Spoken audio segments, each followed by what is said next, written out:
Hi, my name is Sven Bostyn and I'm happy to introduce to you life science law.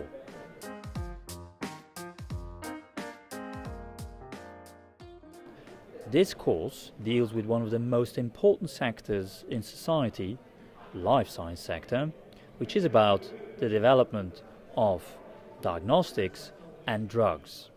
In Denmark it's absolutely huge, just to mention Novo Nordisk, Lundbeck, Leo Pharma, just to mention only a couple. What we're going to do in this course is we're going to study the business model of pharmaceutical and biotech companies. Very briefly said, what is their business model? Well, their business model is the following. They invest enormous amounts of money in research and development to develop new drugs or new diagnostic methods. Because they invest that much money, they want something in return, because otherwise they couldn't be bothered investing all that money. So they want exclusive rights, so that no competition can enter the market for a certain period of time after they've done the investment. So they develop a new drug, they get a patent on this, which is an intellectual property right, for a limited number of years, which is 20 years plus a number of extra years.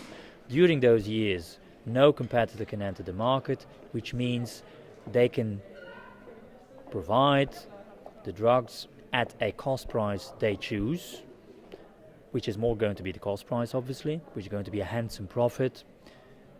During that period, no competition is on the market, they decide the price. Seems like a very interesting business model indeed. We're going to study how this business model exactly works, how life cycle management of drugs works, and also whether this is a good system for society.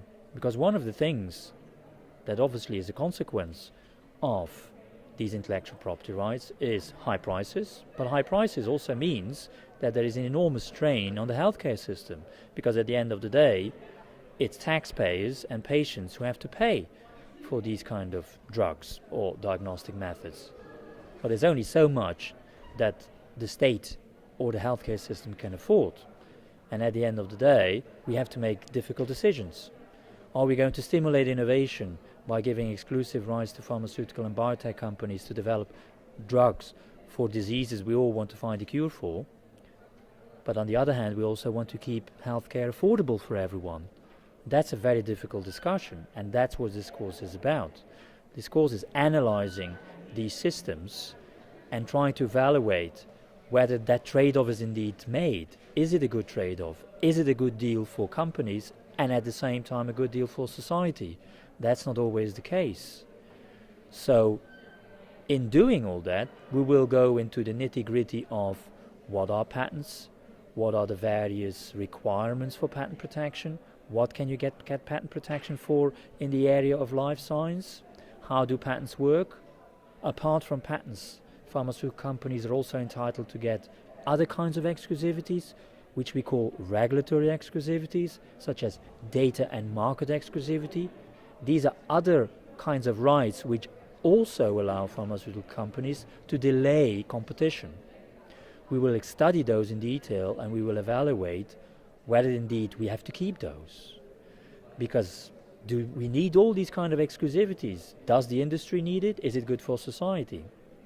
Two other areas I still would like to discuss with you, which we will also cover in detail in the course, is orphan drugs, because also there companies receive handsome exclusivities. What are orphan drugs? Well, orphan drugs are drugs for very rare diseases.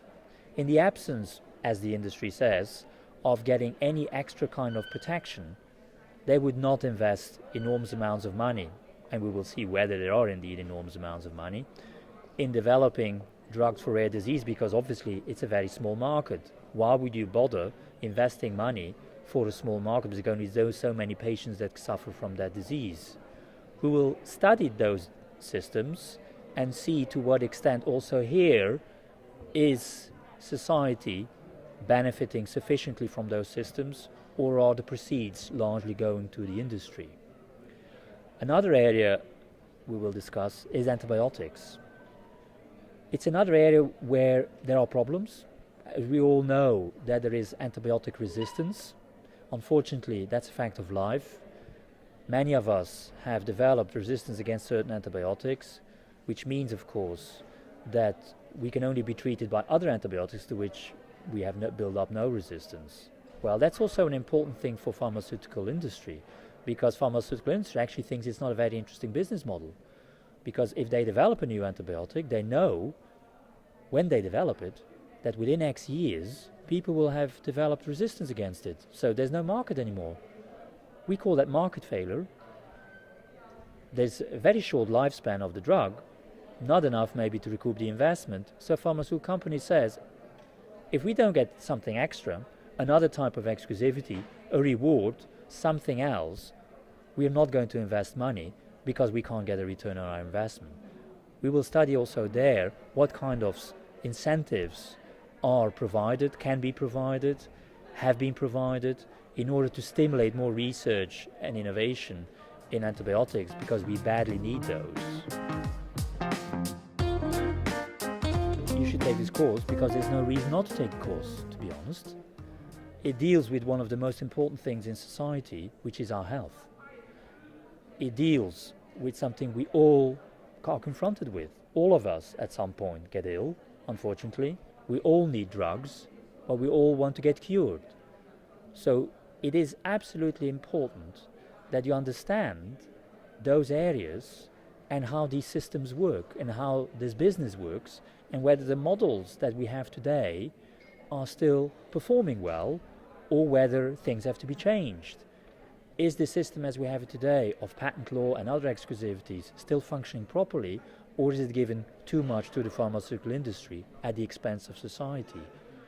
How is society going to continue to afford healthcare if nothing changes?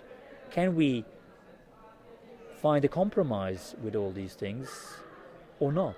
Or do we have to make fundamental choices, maybe against healthcare or maybe against the pharmaceutical industry? These are the kind of things we will discuss in detail, both from a purely legal point of view, hardcore, how do these rights function, and from a more policy perspective, is there anything that needs to be changed?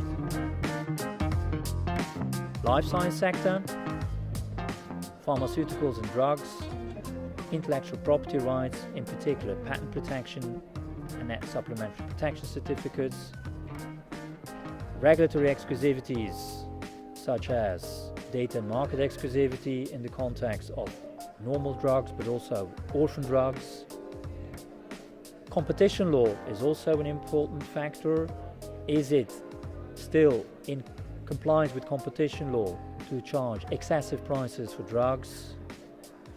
And a bonus point, in fact, I would like to give to you, if you want to go into private practice in this area, I can already tell you, because I've been in it for many years, it's one of the best earning practices you can imagine. And they constantly scream to recruit new people. Thank you very much.